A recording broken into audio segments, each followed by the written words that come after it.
I will assume that we're all in this together.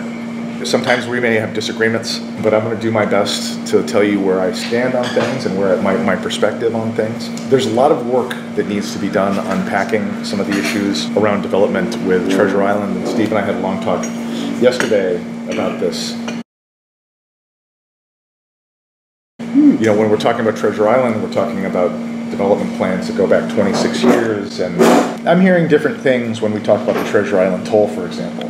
I have heard different things from people who are all knowledgeable about, oh, you have to have the toll.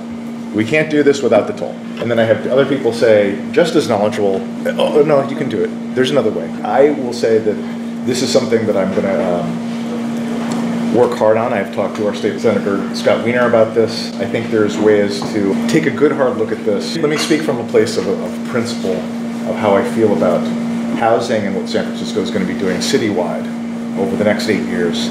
There is state law that requires municipalities to update their general plan every 8 years. It's a portion of the general plan called the housing element.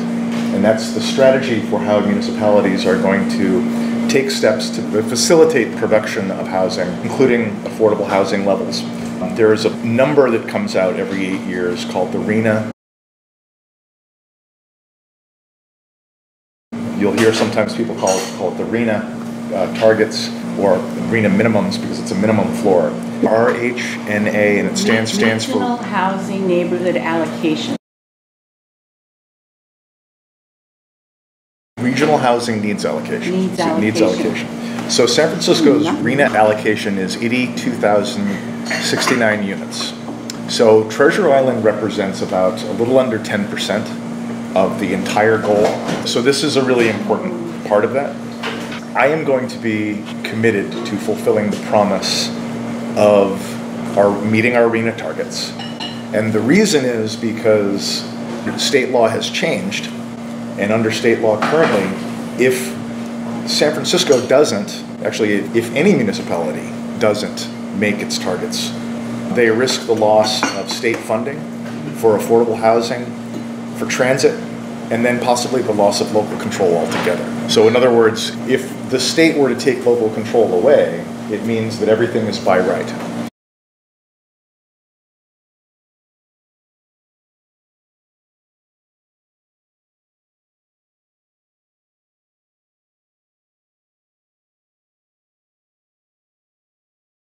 If it meets the building codes and the zoning, you're in. You're good. There's no discretionary review whatsoever. So I'm going to be doing everything I can as a member of the Board of Supervisors to be what I've said is the conscience of housing on the board. That means I'll support more housing in my district, but I'm going to support housing in everybody else's district as well, because the reality is if we get punished and we lose state funding for affordable housing, for transit, our district hurts the most. District 6 is going to get hurt the most. Treasure Island is really going to be carrying a lot of this because literally 10% of the goal, or a little under 10%, is going to be here on the island. I'm going to be supportive of that. I think that we have to do everything we can to take care of housing. But I've also said that part of being, Steve and I talked about this yesterday, part of what I mean when I talk about being the conscience of housing, and I've said this to a lot of my fellow YIMBYs, who are the 20-something younger people who may not really have a sense of the history of what housing development has been like.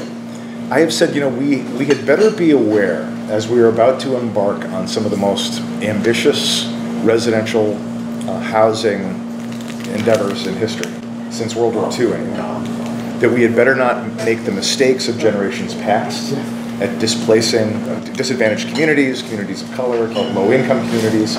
There were a lot of mistakes that we're still paying the political price for.